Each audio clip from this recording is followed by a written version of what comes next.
your place.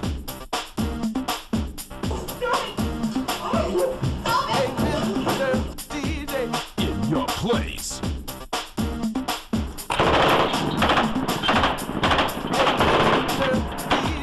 In your place. New tonight arrests in a brutal crime. An elderly man attacked. In your place. In your place.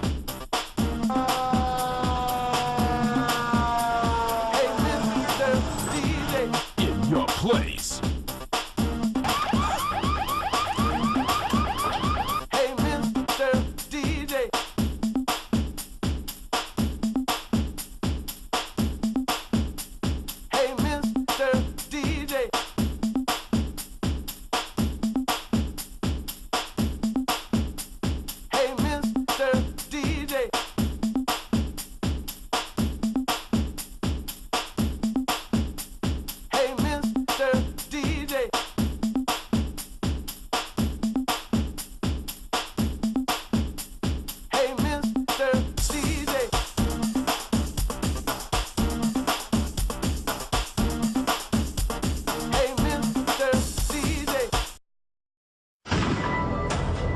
Houston, Texas. For several months, Nicole Schrader lived alone in this gated complex, where she felt safe and secure. But that all changed when she began to suspect that someone was entering her apartment while she was away. I noticed things weren't right when I started coming home to just random lights left on in my house, when I started noticing things not the way I left them. When it keeps happening, she invests $200 in a video surveillance camera disguised as a digital clock. I set it up on an entertainment center facing my front door. The stage is set. And what Nicole records that same day shatters any sense of security she might have had.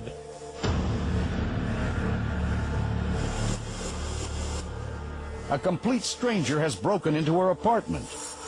When I open this on my laptop and see that this person is in my house, I am freaking out. I'm hysterical. The intruder moves about at will, digging through her most personal belongings. But what he does next leaves her feeling even more violated. He undresses and puts on Nicole's lingerie.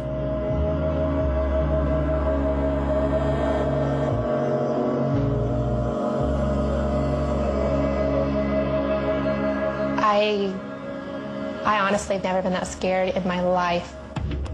After indulging his strange compulsion, he gets dressed and makes a careful exit. Horrified, Nicole turns the video over to the police, who release it to the media. Several viewers identify the suspect, Sean Rogers, who lives just 3 miles away. We got the phone call that he had been arrested, and that was amazing. That was the best feeling in the world. They'd caught somebody. The acts caught on tape are only misdemeanors, but Rogers makes a crucial mistake. Prior to his arrest, Rogers returns to Nicole's apartment, discovers her video camera, and steals it. That elevates his crime to felony burglary. I think the videotape really impacted the trial by painting a picture to the jury as to what type of person this was and what he was capable of. Found guilty, Rogers gets 8 years in prison, and Nicole Schrader feels a little safer.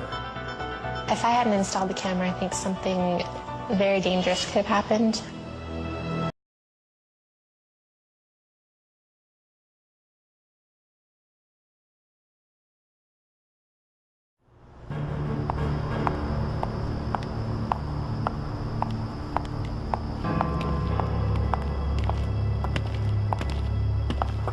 Hey girl, where are you going? We just want to ask you something. Don't come any closer. All we want is a little money. What's your problem, huh? Stop now.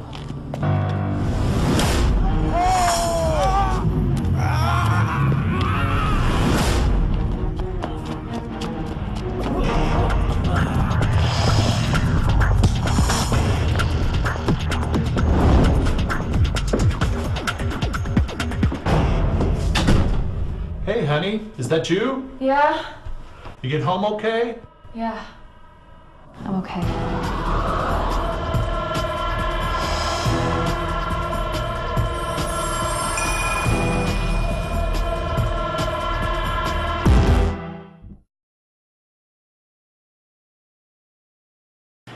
Hey, what's up guys? Not too long ago, my cycling pepper spray, something that I keep on my bike when I go on my bike rides commuting to and from work, kind of hit an expired date. And what that means is that the propellant and some other stuff in it have expired, meaning they're not as good as the manufacturer recommends. So I started looking for a new model, and one of the items that I was looking at was this Mace pepper gun. This is basically what you get in the kit. I left the packaging alone because it's real no-frills packaging. It's not a big deal. And I've actually been carrying this on my bike rides. And so far, I like it. I think it's a pretty cool little piece of kit. You get about 7 shots per the pepper container, which is the red OC container. And it comes with an inert spray that you can use. Kind of a cool thing is, if you've ever bought pepper spray before, it's usually one self-contained unit, and you buy the pepper unit. And then you can also buy an inert unit to practice with, and you really should do that. And it has exchangeable units, including this inert canister that comes in the kit. This is empty right now, and you kind of notice it reminds you like of an M79 grenade launcher. It has a trigger, and when you pull the trigger, this little LED light shines. Now, it's kind of, I'd say it's a novelty more than anything, because it's actually not that great. It's just one single LED bulb, and if you want to deactivate it, in case that's something that worries you, you just take a coin or something and you can screw out the battery and then you're good to go. Operation couldn't be simpler. You just take it off of safe, pull the trigger, pull the trigger. It's just a plunger, and I believe I can open the action here and show you. It's just a plunger that pushes forward when you pull the trigger. And what that does is it pushes the base of the can into the firing chamber. Like so, like that, and basically squirts out through the little nozzle opening. So what it looks like to load, and I will be using the inert canisters for this. Take the inert canister. The nozzle has a pre-set up dome that fits. So yeah, all you need to do is slide forward the release. The barrel tips up, I guess if you can call it a barrel. Slide the cartridge in, lock it into place, remain on safe. You can still operate the light when it's on safe, so that's an interesting feature. Like I said, don't really count on the light because it's not very bright. Okay, so I have 3 gentlemen standing here in front of me. I mapped out 20 feet away, and the Mace pepper gun says that it can go up to 25 feet, which just seems extreme. This seems really far away for a pepper blast, and I'm assuming I'm going to have to do quite a bit of hold up to be able to reach them. So just assume the scenario is I have 3 clone time travelers from the 1920s hell-bent on my destruction. And so here we go. I'm going to start with the left one. That's pretty easy, actually. This gun is aiming to the left a little bit. But yeah, I'm hitting them fairly straightforward. And that's it. I'm out. So I liberally applied a dosage to all of them. And I didn't have that much hold up, so I'm pretty happy about that. I have another inert cartridge that I'm going to use right now. I'm going to move up to 10 feet and see. Okay, I've moved up a little bit. I'm actually going to stand up at 10 feet, which is a little bit closer than the camera is right now. 10 feet, after shooting this at 20 feet, I'm actually fully confident this is going to be real quick. So, real quick, real accurate. Alright, fire. That's pretty good. I like that. I'm going to save the rest of these. And I'm actually going to have my wife shoot the rest of these at about 10 feet when she gets home. Let's see how she does. Okay, so now I got my wife here, and she's going to try and shoot, so go ahead, give it a shot. Oh! Get the left. Pretty easy, what do you think? Yeah. Shoot all of it, go ahead. I think this is pretty cool. Let's go back to the table. There you have it. That's kind of a real simple video on the Mace pepper gun. I really like it. I've shot pepper spray before. The one that my Cold Steel is more of a stream, like a gel stream.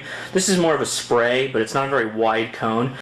Pointing it's really easy. It's a real natural point and shoot. You saw her. That was the first time she pulled the trigger on it, and she was right on target at 10 feet, no problem.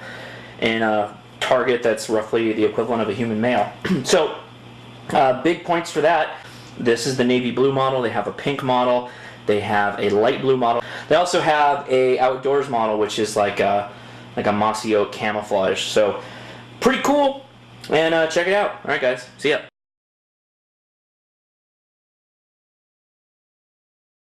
Hi, I'm Randy, I'm Michael.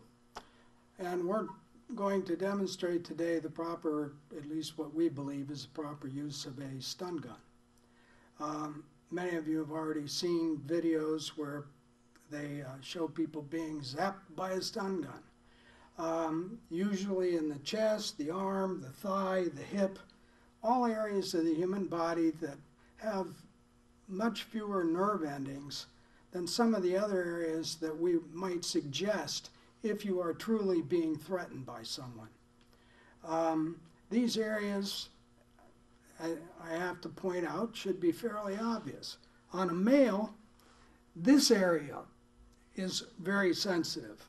The area underneath the chin, the area underneath the nose or in the nose, the area of the lips and mouth, the area of the eye, the area in the area right below the eye. These are all areas where if you touch yourself, you're going to realize they've got a lot of nerve endings there. You're not going to get anywhere near the effect from a stun gun, which is a non-lethal weapon, than you will if you use it in these sensitive areas. Now, I'm not going to demonstrate on Michael stunning him in a very sensitive area. But keep in mind, if you are truly being threatened, then take the force that you need and don't be afraid. In fact, if you get one of these, take it yourself and practice, not with it armed, but practice. Go to the eyes, go to the lips, go to the chin, go to the neck, go to these areas where there's some nerve endings. And obviously the crotch. These can be very effective weapons for self-defense when used aggressively in a very sensitive area. Now, this particular stun gun is called the Runt. You may have seen this before. It's capable of producing 10 million volts and 4.5 milliamps. It delivers quite a jolt when fully charged. It has all the regular safety mechanisms. It has a pull-away pin so that when that pin is out, the unit is unarmed and incapable of being used against you. If you have this around your wrist and hand, it will come loose. It has a safety, which you have to turn on before you use it, and a secondary button, which is what fires the weapon. Now, I'm going to demonstrate on Michael here just how uncomfortable this can be. And I will tell you that I'm not going to use the full force. These are recommended to be against the perpetrator's body for a full 5 seconds firing. That is very disabling. I'm just going to touch him with it. So, he's ready. Ah! Holy! You can see it can be very effective, and that was really only a 1 second dose. Michael does not want to come back after me. Nope. At this point in time. And imagine if I had held that against him for 5 seconds, he would be significantly out of breath right now. It's available on our website.